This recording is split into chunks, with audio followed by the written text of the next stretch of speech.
Hey, what's up, Walk-ins? Welcome, family. Welcome back to another episode of Walk-ins Welcome. We are excited to help you triple your revenue, triple your patient volume, and I guess triple your big gulp volume. There you go. Cup. What do you got? Drinking some sweet tea. We had a meeting today, actually, or just an hour ago, with a potential interview coming up from the podcast. They're local, so it's kind of fun. But for those in Birmingham, we went to Jim and Nick's today. Yeah. Got some cheese biscuits, all the good stuff. So a big old Brought tea. a whole bunch of cheese biscuits back. They're already gone. Are they really? There's 2 left. They tore them up. They're gone. Anyway, so in breaking news this week, our Google business profile got suspended.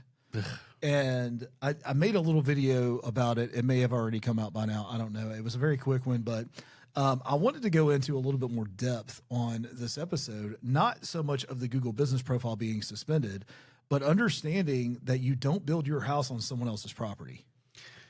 Yeah, and annoyingly, I would say in the Google world, that's how we operate. Yes. We're on Google's property.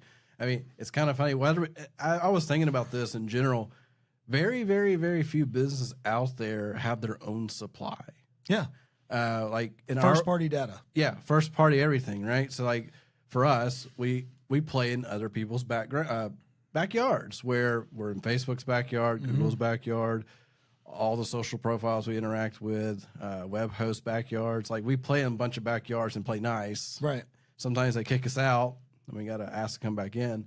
But I mean, I personally have a theory about that I don't want to get into too much detail on our personal side. But just imagine for a second as an urgent care, you're dependent on Google. Yeah. Your Google business profile. Yeah. We're not dependent on our Google business profile. So it's nice to have. Yeah, I mean, I and the team have put a lot of work into ranking our business on Google. Yeah. And Google just said, bye. Well, it's so funny because we've been fighting them about moving offices now for 6 months. And 7 now. Oh, 7, 8 months now, I guess. And, we finally we did the stupid video verification 4 times.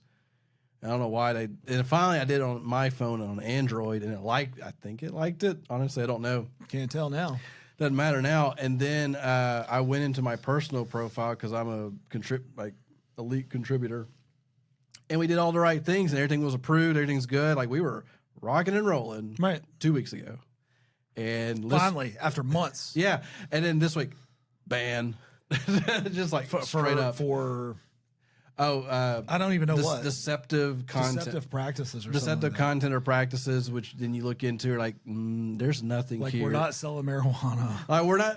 What we post is what we do. So it's not like we're just making up junk. But at the end of the day, we're at the mercy of somebody on support at Google that's going to manually review our request, and they can just say, I don't care, and just hit deny. Well, there's been a couple of things that have happened over the past, decade, right? And it was one of the reasons that kind of was the catalyst to this episode of them, doing a ban on our profile, which I'm sure it'll be back up, I don't know, whenever they feel like reviewing. Well, and they don't even tell us half time. It'll just pop back up. Yeah. Congratulations, you're back on Google. We're sorry. But there's been some things that have happened over the years that, that I am a victim of Google deciding they didn't want me on their platform anymore for whatever reason. Yeah. We have seen the first thing that happened was what was called the Google slap. Is it the slap? Snap. No, the slap came first, and the snap came with Facebook, right? That's right. Right? Because then Thanos, right? But anyway. That's true, the Thanos. Yeah, so the Google slap was all of these companies were advertising on Google at the time called AdWords. And they were killing it. And they were making a fortune. Anybody that you heard in the early 2000s running AdWords, they were ahead of the curve. Yep. That you were printing money at that point because nobody knew. I've even seen Shark Tank episodes of how did you grow? Well, we just ran AdWords for the first couple of years, and then it finally quit working or whatever. Well, they got slapped. They got slapped, and now we're trying to figure things out. Yeah. So the slap, they basically 10x the cost per click. Yeah. So if it was $1 per click, all of a sudden it was $10 per click. Yep. If it was $10 per click, and it was $100 per conversion, it all of a sudden became $1,000 per conversion. Yeah. So everything just kind of like 10x'd. Google wanted to make more money. Google just said, "Hey, we're taking a price increase," and here's the thing: all of these business that probably put more businesses out of business than it helped. Yeah. Oh yeah. With that Google slap, right? So Google at any time can raise their prices on you. Okay. Next thing, without reason. Yeah. Next thing, you have Facebook, and Facebook several years ago. I remember when I first got into digital marketing. You could make a fortune in Facebook ads. Oh, there were just Facebook only agencies out there popping. Yeah, you started that way. That's how I started. You had a neighbor in the first office building that was a Facebook guy. Right. Like it was. Apex. Apex, and like it was just one of those things. Like you could make some serious cash on Facebook. And put him completely out of business. Yeah, because I remember because he was unique. He did $1 million worth of ad spend the first year. Yeah, with his clients, he only had a handful of clients. He had like 8. Yeah. He was pushing them like over 100,000 a month in ad spend, and he pushed out. I'm doing so well. Then a year and a half later, have closed my business. Yeah, it was like almost overnight. And I very quickly in my business, I knew how to run ads when I first started this company. Yep. But I very quickly realized all of my eggs were in one basket. Yeah. And at that time, there was no sign of an issue. Yeah. When I had first started, I went ahead and started doing SEO and Google ads and social media posting and whatever I could get my hands on to diversify and do it well. I didn't want to just do it. I wanted to do it well. So I brought people on that could do that. But he didn't. And he's gone. And I'll never forget when they had what was called the Facebook Snap. Again, Thanos, right? They did the exact same thing, right? They either reduced your impressions significantly for the same amount of money, or they just increased the price 10x. They did the same thing that Google did. And all of these businesses that were running their ads on these platforms, they got a price increase or they were gone, right? Which, look, I don't blame the platforms on why they would do this. Like, obviously, they got to make more money. It's a bait. I don't know. I think it's a bait and switch, but whatever. So I view it as, at the end of the day, there is a supply. Yeah. And if you make it super accessible for everybody, the supply gets worn out really fast. Right. Because at the end of the day, like, you're paying for people that do searches on Google. Well, there's only so many searches a month that actually happen. And if you're sharing it with everyone at next to nothing on cost, it dilutes its value over time. So I get it. It's not fun at the moment, but now we're used to it. Like this is now new standards. But at the same time, like, I mean, it's something that's still relatively economical if it's done correctly. But it's not like stupid cheap. Well, it's still the best way on the planet to get in front of the right person at the right time in the right way. Yeah. Right? I mean, there's a reason why we push Google ads so hard. If you're going to do anything right for an urgent care, please do Google ads. Like, because it's almost not instant results, but pretty close. But why am I bringing this? Because it sounds like I'm having a super negative conversation about Google. That's not my point. Google is Google. Quit Facebook listening. is Facebook. TikTok, when TikTok a couple of years back, when everybody was rushing to that platform and they didn't really know who they were, you can make a fortune on TikTok. And then they changed their platform to be more Temu. Like everything's product. You're not kidding. Like, because I think I may have mentioned on the previous episode, but I came across like a video that talked about TikTok has just ruined itself. Right.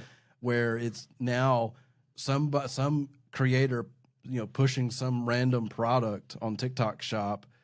That's one video you'll get. The next video is a creator that's sponsored, and then the next video is something that's old, like 2 years old. Like, why am I getting this now? Right. You look at 2021, or like, what is this? Right. And then one of 5 videos is something new, relevant, and not paid for. Right, exactly. So they've gone that way as well. But it's incredibly important to understand that those platforms are owned by whatever company owns them, right? Yeah, Meta and they have to make a profit. Right? If you're not going to pay to be a member of that platform, then by default, you're going to pay with, like, you are the commodity. Yeah.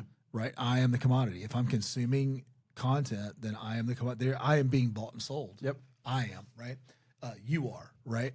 I will do, in full disclosure, I am paying Google right now to talk to you, the urgent care owner. I'm paying them. and I'm really hoping that you click on my ad. Yeah, please click Right? it. It costs us, but we want you to And engage. I've given you a lot of incredible value in that click. Like, you're going to learn how to market your company, and you're going to come to a conclusion that it's not as easy as you think it is. And with that conclusion, you're going to be like, I bet these guys with a team that knows what the crap they're doing can give me a better ROI if I paid them than if I paid that one person that had to do 27 different marketing ideas a day. Yeah. Right? So that's not even a shameless plug. That's what I'm counting on. That's why I'm giving Google my money. Yeah. Even though they shut down my Google business profile, I'm still paying them. And that's why they're charging what they charge. For Exactly. we always make the joke. So if we ever bring on somebody that's not in the medical space, we talk to them about, like, there are industries that are very expensive in the Google ad space. Medically speaking, it's relatively cost effective. It's not astronomical numbers. It's not too seasonal. But one of the hardest industries for Google Ads, is attorneys. Attorneys, it's like $1,000. It is. So, if you have an attorney that you just despise in your area, go find their Google ad and click it, because you probably cost them between $300 and $800 for that one little click you just made. Yeah, it's an absurd amount of money that they're getting. It is. Their budgets are incredible. The thought process behind the ads are bad, but they spend huge dollars, and Google loves it. Yeah, I was like, they're making a fortune. Yeah. So, anyway, point is, you're building your house on their property. You're building your business on their property. You're building your property on their property. Yeah, that's what I'm trying to say. It's not yours. Yeah, it's like that building that you're leasing. It's not your building. Hey, I have spent money on this recording studio. I have filled it full of desks. Yeah. Right? I have put signage, TVs everywhere. We have colored our walls. There's a really cool looking walk-ins welcome sign right here with stuff that we've painted, and it feels like ours. I got a bill the other day that quickly reminded me this is not my building. Yeah. Right? Oh yeah. They decided to do a building upgrade and pass it on to me for absolutely no reason. Everything looks like it's mine. I spend money like it's mine, but it's not mine. I have to do what I'm told. Exactly. And that's the world we live in. And if they decide they don't want me in this building anymore, I'm out. Yep. Okay. Why do I say that? Every dollar, every effort that you spend on any platform other than email, text, even your EHR. Yeah. Right? Everything that you're paying a fee to. If there's it's not yours. If there's a recurring fee involved, well, Google, I guess, doesn't have a recurring fee on their profile. They don't, but I'm just saying that you're on their platform. Well, it's funny. Right? It feels like the world has also just gone to that. Yeah, it's to the point now. You don't buy DVDs. You don't buy Netflix. You don't buy software anymore. The subscription model has. Yeah, you go to Blockbuster. Yeah, exactly. The subscription model has just taken over our entire thought process, which, truth behold, a subscription model is no different than an installment plan on that car you bought, because you don't own that car either until you've paid for it. That's right. And so, but it's funny because I was talking about software. I remember, but you have all the responsibility of that car. Yeah, and it's not then, yours. And then if you do something stupid in that car, it's still your problem. It's not the person that technically owns your car. Yep. But no, talking about softwares for half a second. So I remember Adobe. So Adobe Photoshop has been around for 30 years now. But it used to be a one-time purchase plan where it would cost you $1,200, $1,500 for not a subscription. I was about to say you bought the software, a license to Adobe, and then that's a big chunk of money. And then for creatives, that's a lot of money to spend on something that you have to have. And they're like, forget that. We'll just charge you $10 a month forever. And they're making a fortune. It's less to deal with per se, and then updates are always coming. So for us, it's a win. It was only $10, but I've been paying $10 a month now. My wife still does occasional photography. I've been paying $10.79 a month now for 8 years. It is what it is. So we've spent almost $1,000 on software, which is fine. Over 8 years, we don't care. Right. But that's how we all operate now. We don't own that software. We just subscribe to it. Right. Well, so what's the solution? Well, first of all, the problem is you don't own it. Yeah. Right. And that doesn't mean that I'm telling you not to use those platforms. What I'm telling you to do is to make sure that you have something that you own as well. And gathering what we call first party data is the best way to do it. Okay. Now, there are platforms like your EHR, that is a rented system for HIPAA compliance for you to keep up with your records of your clients. Yep. Okay. But I would make the argument that you need to get somewhere their name and their email and their phone number just so that you can talk to them outside of your EMR. Occasionally do a .csv download. Yeah. Save it. Of just their name, email, and phone number. Yeah, you don't have to have all the HIPAA stuff. Well, we were even talking so at our lunch today with a potential podcast coming on, they were even talking about that they love working with startups. And there was a person where she said, I'm a primary care doctor. It's gotten really boring. I have all these patients, but I want to do something else. And so they're in the process of helping do a startup. But she even said, but because she has such a good following, it's not really a pure startup because she has a couple hundred patients that are coming right over with her. Oh yeah, I mean that's that's leverage is what that is, right? And obviously there's contracts that help define some of this, but at the end of the day, if she has to collect all that information, right? Like she's got to go into the EHR software that she currently has and pull that information so she can contact her new or her existing list and say, hey, I'm now doing this now. Please come over here. Please stop going there. And that's real because she could just walk away and have to redo everything. And why would you want to do that? Like there's reasons you want to keep your data. I even had that personal experience. I have a personal mistake.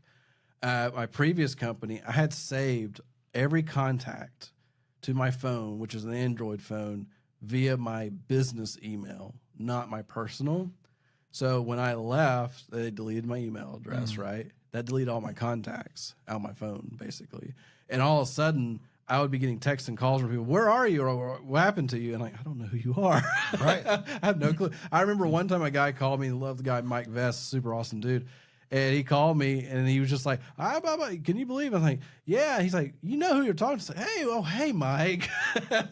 And I went through a whole conversation. But yeah, that's a real thing when you, like that data, it can be instantly pulled from you, and you're not having a way to hang on to it anyway. It's a problem. Well, I mean, you're like my EHR will never do that to me.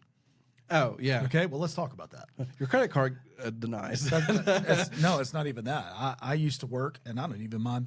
I don't want to throw them under the bus, but at the same time, I don't mind if I throw them under the bus a little bit because I'm still a little frustrated with them. But this was 5 years ago, 6 years ago. Okay. I used to work with a company called Drip. All of my marketing, of my contacts, all of the work that I had done sat in that platform. Yep. And we wound up taking on a client that did loans. And up in air quotes, violated a policy. And for whatever reason, I didn't think after I'd been working with them for all this time that I needed to go look at their best practices to know that they didn't allow loans to be a lead thing through their platform. I didn't get a slap on the wrist, y'all. They shut me down and said, go away. We don't want you. Yeah. They weren't even nice to me, man. No questions asked. GetDrip.com. Don't use them. I'll throw it out straight up because of that. Because they mistreated me. And by the way, I built my house on their property and they kicked me out. Yeah. And I didn't get a vote. And they didn't give me anything. They locked me out and said, go. They literally said, we don't want your business. Yeah. And they have the right I've given them a lot of money. Yeah. And they have the right to do what they want, right? Yeah. And also in our world, Stripe is one of those other platforms. Ooh-wee.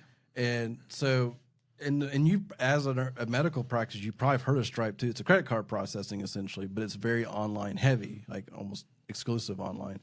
And Stripe is one of those, it's beyond easy to set up. Like I can set up, as a personal person, I can set up a Stripe account in like 5 minutes. Right. I can take your credit card in about 5 minutes if I wanted to. Like that's how amazing it is. I can put it on my website. It's great. But they are just like Drip. No, we didn't like what you did. Or somebody did a chargeback. We're just going to cancel your account. Oh, that $50,000 that's sitting in, that's trying to pinned, you're not going to get. You're not going to get it. It's ours now. It's ours, or we're sending it back. Right. And because we've seen agencies say, "Oh, we love Stripe, it's the best," and then 6 months later, "Hey, have y'all ever dealt with this before?" Yeah, and then exactly. Like there's a reason why Stripe is wonderful in one way and not so wonderful in another way. And I think you can say that about anything because there's always two sides to a coin. There are. I mean, it would be fascinating to me if there was like anti-Stripe or like, the anti-hero type situation. Oh yeah. Where there was a Stripe that was business friendly first.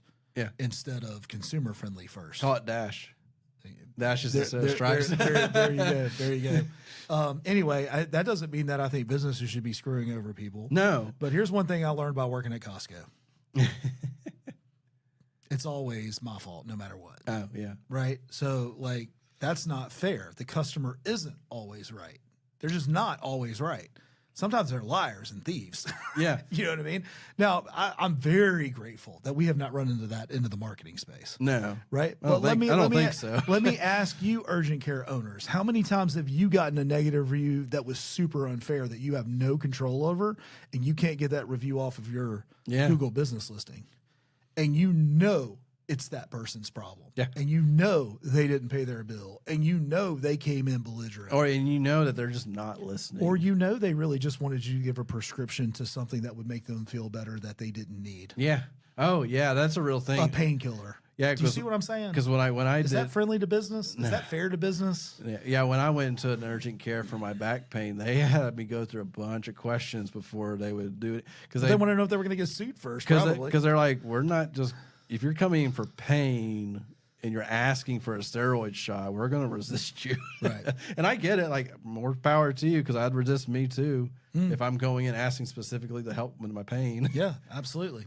So all of these platforms, if you are building your house on someone else's property, it's okay. You're just vulnerable, and you need to know that. I think, like, ignorance and burying your head in the sand about some of these situations isn't going to get you anywhere. You need to be aware of that. So am I telling you not to use these platforms? Absolutely not. What I'm telling you is if your only platform to get leads for your urgent care is Google, you need to really start thinking, once I get Google optimized, what's the next thing that I need to do to make sure that I have patients coming through the door? Because let me just tell you what, Google just lost in federal court and they're about to be split up.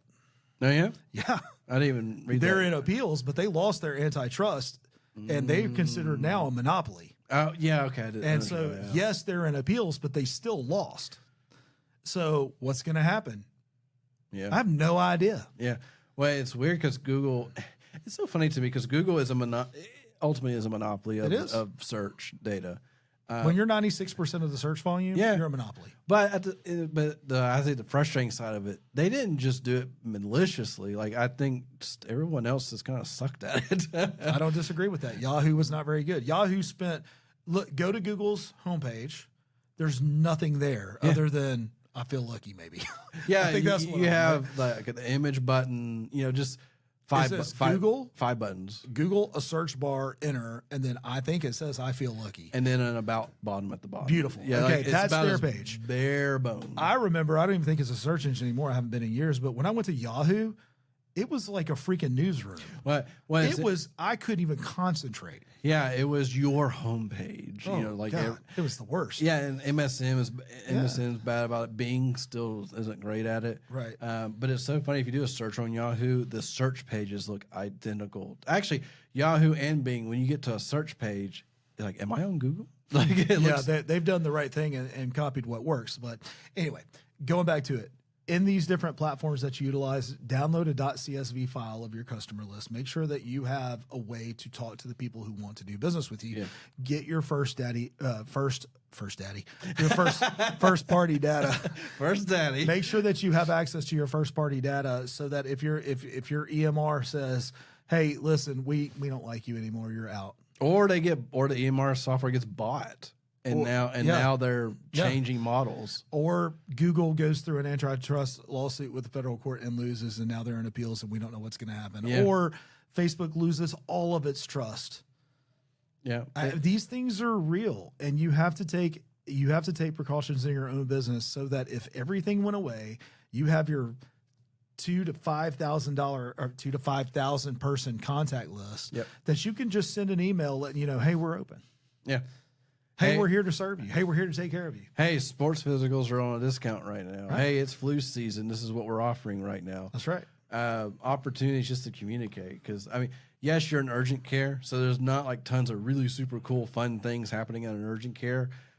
But you want to make sure you're in the back of their minds. Like there's a reason why billboards exist with very few call to actions. That's right. They want you to say, I recognize that and I remember it for the moment I need it. That's right.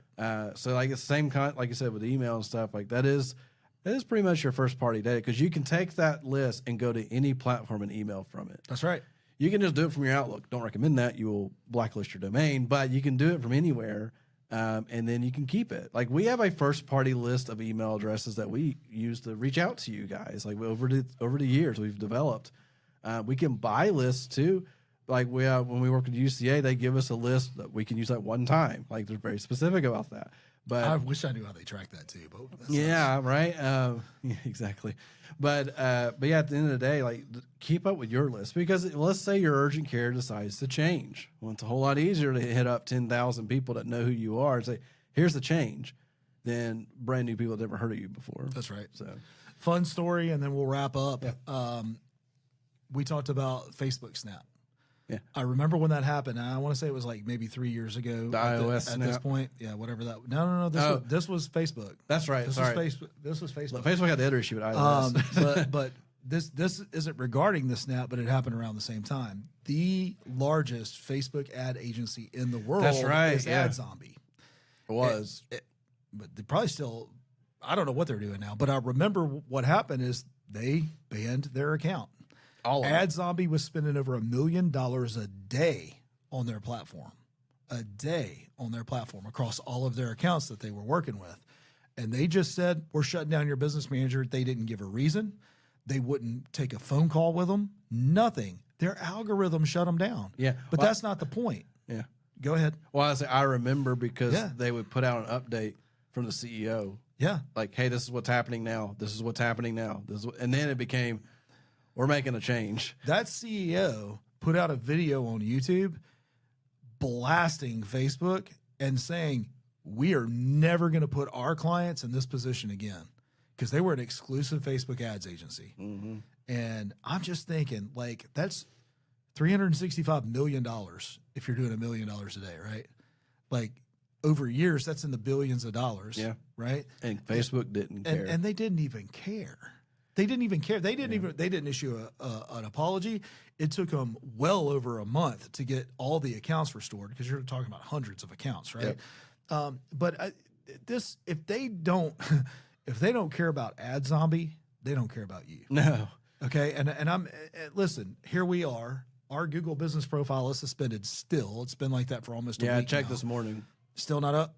Okay, good to know. No response. So in real time, like they haven't even given us the courtesy to acknowledge that we petitioned for it to be restored. Yeah, we really just submitted the please fix this email. Yeah. And no response. I am in a very fortunate position that I do not rely on Google to build my business. No. B2B isn't built really on Google. No, it's not. Okay. There are certain opportunities there, but at the end of the day, yeah, B2B isn't Google heavy. Exactly. So you, though, you are Google dependent. You have got to download these .csv files and make sure that you hedge against this kind of random shutdown. I don't think they're being malicious. I just don't think they care. I'm positive they don't care. Well, because at the end of the day, what that couple $1,000s you spend a month with your software is a drop in a bucket for these big software companies. That's right. Like they don't care. And and by the way, when you installed it and you click the I agree to terms and conditions, Right. there are lots of things in that end user license agreement that basically just says this is our data, not yours. Right. We can do what we want, and you can't sue us, or you can attempt to at least. It's actually really funny if you ever go read through some of those. Sometimes software companies are funny, and they'll insert little pieces into it just to see if you're actually reading it, because Right. nobody does. But yeah, that's real. Like that's a whole thing. We're experiencing currently. This is a push to you guys. Yeah. We're here to help you. Take care of your data first, because at the end of the day, it is the most important piece to you. That's right. Not to the vendors themselves. Right. Well, listen, don't get scared about it. Just make sure that you do something about it. Put a little insurance in there and download your customer list. Okay? And save it to a HIPAA compliant drive. Yes. I do agree. If you save it to Google Drive, you can sign a BAA and make it HIPAA compliant. I do not want you to violate HIPAA. Yeah. Okay.